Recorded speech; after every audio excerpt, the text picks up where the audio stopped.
Hello guys, welcome to BioEd. I am Aman from BioEd and welcoming you to a new video on coronavirus. तो दोस्तों ये video है जो है हमारी एक हिंदी वीडियो होने वाली है जिसमें हम लोग डिस्कस करेंगे कि आखिर जो कोरोना वायरस है वो कैसे स्प्रेड करता है और हमारी बॉडी में कैसे एंटर करके हमारे लंग्स और हमारे सेल्स को इन्फेक्ट करता है। तो दोस्तों इस वीडियो को एंड तक देखिएगा और चलिए शुरू करते हैं।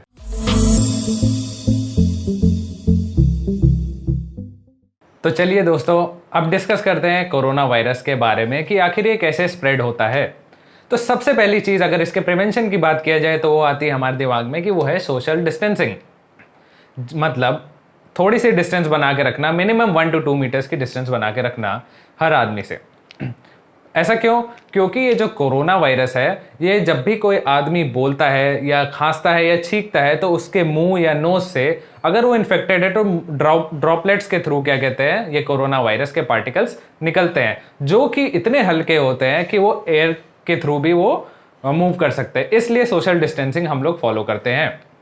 तो आइए दोस्तों हम लोग एक बेसिक डायग्राम में दिखाता हूं कि एक कोरोना वायरस का होता कैसा है। आपको मेन डायग्राम भी यहाँ दिख जाएगा रियलिटी में क्या होता है, लेकिन एक बेसिक डायग्राम मैं यहाँ ड्रॉ कर रहा हूँ कि कोरोना वायरस का बेसिक डायग्राम होता कैसा है।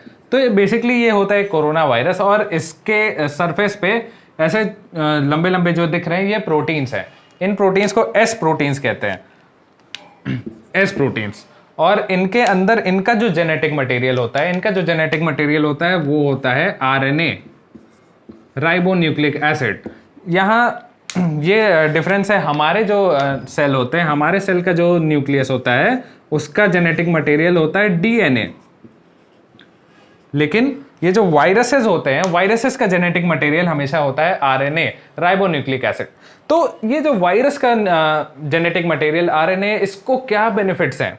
इसके 2 बेनिफिट्स हैं। सबसे पहली चीज अगर हम इसके आरएनए की बात किया जाए तो ये जो कोरोना वायरस का आरएनए ये positive strand single stranded RNA है। बहुत ही डीप में नहीं जाएंगे पॉजिटिव क्या होता है, पॉजिटिव और सिंगल स्ट्रैंड। बेसिकली हम लोग यही ध्यान देंगे कि ये एक सिंगल स्ट्रैंडेड आरएनए है। ये क्या कर सकता है कि ये बिना न्यूक्लियस में गए हुए, बिना किसी भी सेल के न्यूक्लियस में गए हुए ये डायरेक्टली प्रोटीन बना सकता है।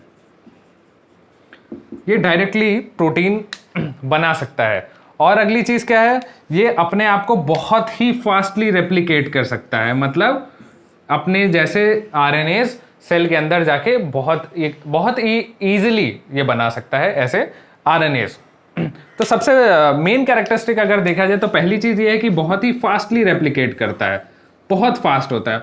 और दूसरी चीज अगर देखी जाए तो ये कोरोना वायरस के सेल पे सरफेस पे सिर्फ ये एस प्रोटीन्स नहीं होते, और भी बहुत सारे छोटे छोटे प्रोटीन्स होते हैं, और भी अलग डिफरेंट टाइप्स के सेल पे इनके प्रोटीन्स होते हैं। तो ये प्रोटीन्स इनके पास ये है कैपेबिलिटी कि ये चेंज कर सकते हैं अपने आप को। तो दूसरी चीज क्या है कि ये चेंज भी बहुत ही अच्छे से कर सकते हैं। इसीलिए ये भी हो सकता है कि क्या कहते हैं, जो एट द बिगिनिंग जो कोरोना वायरस का आउटब्रेक हुआ था और जो अभी कोरोना वायरस का पैंडेमिक हमारे यहाँ चल रहा है, कंपेयर टू वुहान, यहाँ पे काफ़ी चेंजेस हो सकते हैं हमारे वायरस के अंदर, क्योंकि ये चेंजेस कर सकता है।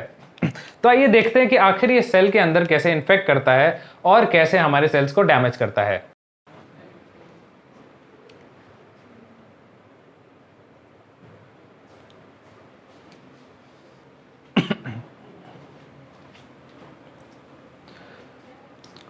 तो चलिए दोस्तों देखते हैं डायग्राम के हेल्प से कि आखिर कोरोना वायरस हमारे सेल्स को कैसे इफेक्ट करता है।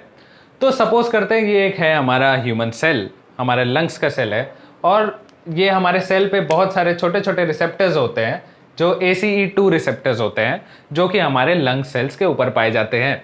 और ये है हमारा ब्लैक और रेड कलर में हमारा कोरोना वायरस।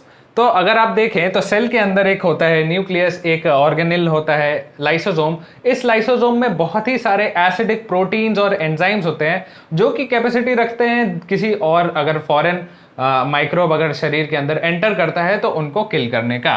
तो बेसिकली ये कोरोना वायरस का जो एस प्रोटीन है ये आके इस रिसेप्टर से मिल जाता है, और जब इन दोनों का इंटरेक्शन होता है तो एक तरीके से लॉक एंड की मैकेनिज्म की तरह, जैसे ये ताला और चाबी की तरह ये मिलके क्या कहते हैं एक दूसरे से बाइंड कर जाते हैं। नेक्स्ट थिंग क्या होता है, जैसे ही ये बाइंड करते हैं इनको एक तरीके से सेल के अंदर आने का परमिशन मिल जाता है। तो क्या होता है, जैसे ये बाइंड होते ही सेल के अंदर ये कोरोना वायरस आता है और दोनों साइड से सेल्स क्लोज हो जाते हैं। और अगर आप देखें तो फिर एक ये मेम्ब्रेन के साथ, यही जो साइड की उसकी मेम्ब्रेन है उसके साथ ये सेल्स के अंदर आ जाता है। फिर इसके बाद क्या होता है, जो लाइसोसोम होता है, ये जो लाइसोसोम है जिसमें बहुत ही सारे एसिडिक प्रोटीन्स और बहुत ही सारे एंजाइम्स होते हैं जो डिग्रेड करने की पावर रखते हैं, इन दोनों का फ्यूजन हो जाता है, ये दोनों एक साथ मिल जाते हैं। तो जैसे ही ये मिलते हैं तो ये लाइसोसोम अपने अंदर से सारे एंजाइम्स और प्रोटीन्स निकालता है और इसको डिग्रेड करता है, कोरोना वायरस को डिग्रेड करता है। तो होता क्या है, कोरोना वायरस का आउटर प्रोटीन्स, एस प्रोटीन्स और ये सब डिग्रेड हो जाता है और आउटर कवरिंग डिग्रेड हो जाता है, लेकिन इसका जो आरएनए होता है वो इस मेम्ब्रेन के बाहर आ जाता है। मतलब कहाँ आ जाता है, सेल के साइटोप्लाज्म के अंदर आ जाता है, जो कि पानी से बना हुआ एक साइटोप्लाज्म होता है जिसमें बहुत सारे ऑर्गेनल्स होते हैं। तो ये जो आरएनए है उसके अंदर आ जाता है।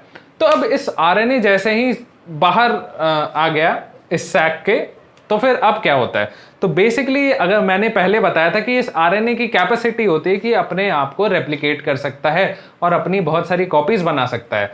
तो सब मेन चीज ये करने लगता है, आरएनए डिपेंडेंट आरएनए पॉलीमरेज, ये एक एंजाइम होता है, उसके हेल्प से ये अपने आप का कॉपीज बनाने लगता है, अपना रेप्लिकेशन करने लगता है।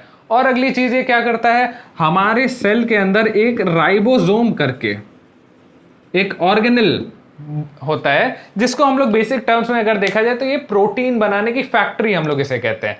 तो ये क्या करता है, ये राइबोसोम के पास जाता है, ये आरएनए यही सेल्स में राइबोसोम्स होते हैं छोटे छोटे, और एंडोप्लाज्मिक रेटिकुलम एक ऑर्गेनल होता है, तो उसके ऊपर ये राइबोसोम होते हैं। तो ये आरएनए राइबोसोम के पास जाता है और इन्हीं राइबोसोम्स के हेल्प से अपने प्रोटीन्स बनाने लगते हैं जो इनके लिए जरूरी है।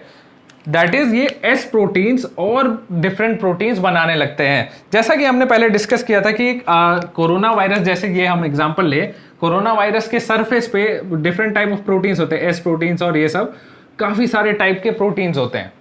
तो बेसिकली ये क्या करता है, जब आरएनए बाहर आ जाता है ये राइबोसोम के पास जाता है और राइबोसोम के हेल्प से बहुत सारे प्रोटीन्स बनाने लगता है। जैसे ये हमारा सेल है, तो सेल के अंदर बहुत सारे अपने जरूरी प्रोटीन्स बनाने लगता है और बहुत सारे आरएनए के कॉपीज बनाने लगता है। तो अब क्या होता है कि जैसे ये मेम्ब्रेन है सेल की, तो इस सेल के मेम्ब्रेन के एक जगह पे सारे प्रोटीन्स इकट्ठा होने लगते हैं जो कि क्या कहते हैं, कोरोना वायरस के लिए चाहिए, और ये जो आरएनए है उसके अंदर आके ये एक पूरा सैक बन जाता है।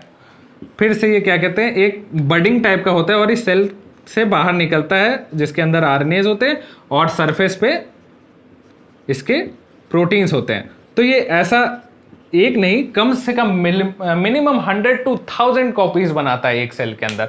एक सेल के अंदर निकल के अपना आरएनए बाहर निकाल के रेप्लिकेट करता है और राइबोसोम की मदद से अपने प्रोटीन्स और ये सब बनाता है और काफी सारे कोरोना वायरस अपने अंदर, मतलब एक सेल के अंदर अपने कॉपीज बना लेता है। मतलब बेसिकली वायरस क्या करते हैं, होस्ट जो मतलब जिसके अंदर जा रहे हैं उनका डिफेंस मैकेनिज्म अपने हाथ में ले लेते हैं और अपने मन की काम करवाते हैं। तो बेसिकली ये राइबोसोम के पास जाके अपने कॉपीज बनाने लगता है और बहुत सारे कॉपीज बना के फिर क्या होता है, जब बहुत सारे कॉपीज बन जाते हैं तो ये सेल को ब्लास्ट कर देता है, डिसरप्ट कर देता है सेल की मेम्ब्रेन।